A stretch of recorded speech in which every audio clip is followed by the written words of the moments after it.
in the middle of a park in the middle of nowhere. What the hell am I doing? I'll tell you what I'm doing.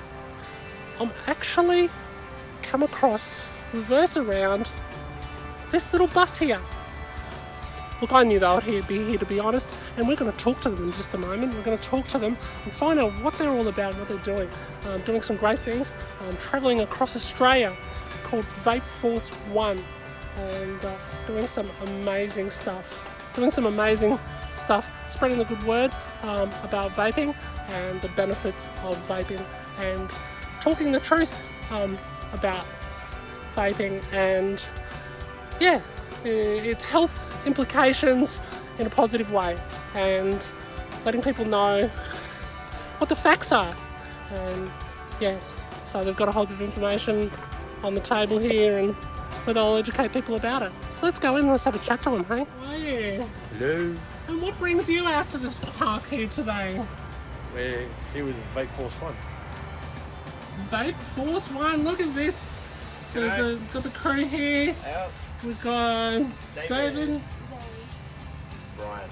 And Brian. Yes, so I'm at Vape Force One with these wonderful peeps and learning more about the proactive things that they're doing for our industry here in Australia over the last week or so. They've been right up and down the east coast of Australia to try and spread the good word on vaping, because let's face it, guys, things haven't been fantastic for us down here in Australia in recent times, and I think these guys are doing a great job to try and help clear up the confusion, not only for consumers, but hopefully to advocate and let people know what the truth is about the more improved health effects, at least the 95%, as the Royal College of Physicians in England say, better solution is. So we'll go over and have a chat to these guys and see what they've been up to, hey? So tell me, how did you get involved in this? Well, I mean, Legalise Vaping was a sort of real small campaign that was started a bit over a year ago. And David and Zoe were just out on the street signing people up onto a petition. And then only about probably 5 or 6 months ago, Tim Andrews, who sort of is heading up this campaign, reached out to me and said, look, we're running this campaign, we're getting a lot of support, have you got any ideas on what we could do and how we could get out there? And we sort of bounced around the idea of sending a good, crappy campaign van around. And then we actually looked at hiring an RV and decided to send this up around the east coast of Australia and get the word out there that we're trying to legalise nicotine vaping so that people can quit tobacco and get off smoking for good, basically. No, that's absolutely awesome, and it's definitely not a crappy RV. No. Very, very well decked out. Well, we won't go and demand a tour, or will we? I don't think there's anything to. It's just a bit of a No, mess. look, more importantly, let's have a look down here. You've got some how to vape and I vape cards, petitions. There's very quickly glossing over the petitions because people's personal details on those, of course. But just getting out and spreading the word. And look, what have you learned? I understand you guys aren't necessarily from Australia. No, we're from Manchester, back in England. Yeah. Right. So what brings you into this crazy activity?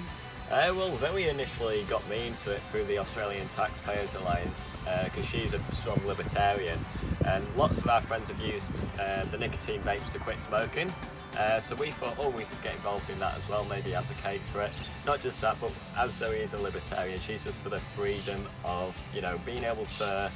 Everyone should have that choice. Yeah, everybody should have a right. Yeah, absolutely, I agree. And look, do you feel like we're really making some tracks here over the last week, pun intended? Yeah, absolutely. I mean, some days you get slower days, but we have been getting attention. I did an interview with Prime 7 News that was out along the East Coast and stuff, so there are a lot of people that are paying attention to what we're doing. I'm doing radio interviews, hoping to get a radio interview today with Hit 105, so we'll see what they come back with. So we are getting attention in media, and we're getting a heck of a lot of attention on social media. We went from a few hundred likes a bit over a month ago to I think we've just cracked 10,000 within the last 24 hours, which is really awesome. And then everywhere we go, there's already people waiting for us, or people coming down to visit us, whatever stop we're at. So people know that we're coming, they know what we're about, and they want to come out and say good day and support us, which is awesome. And has all the attention you've received been positive so far?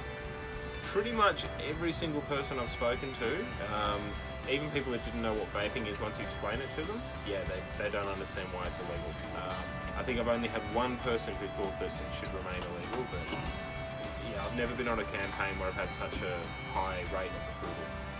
No, that's absolutely awesome, and it doesn't matter where you park the car, park the RV.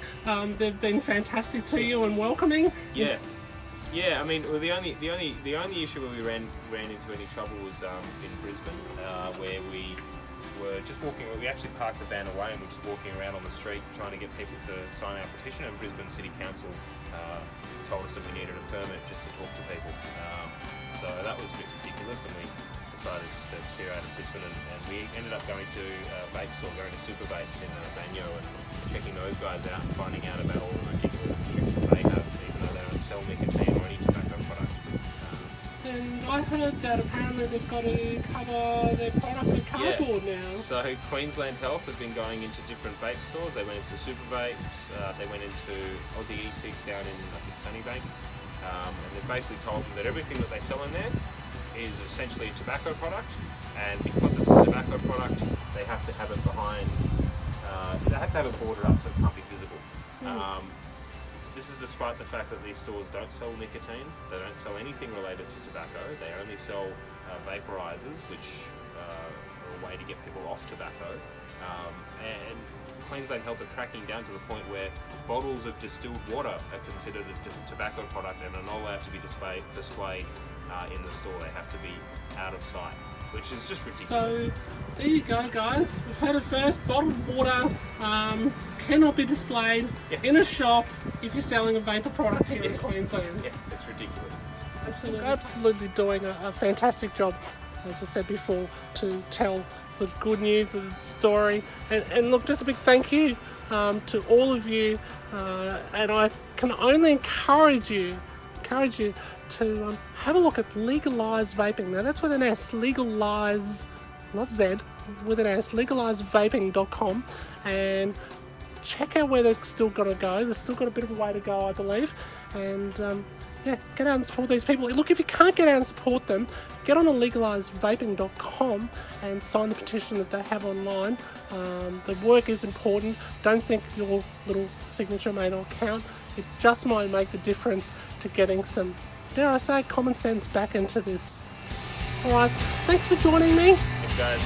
Alright, bye for now.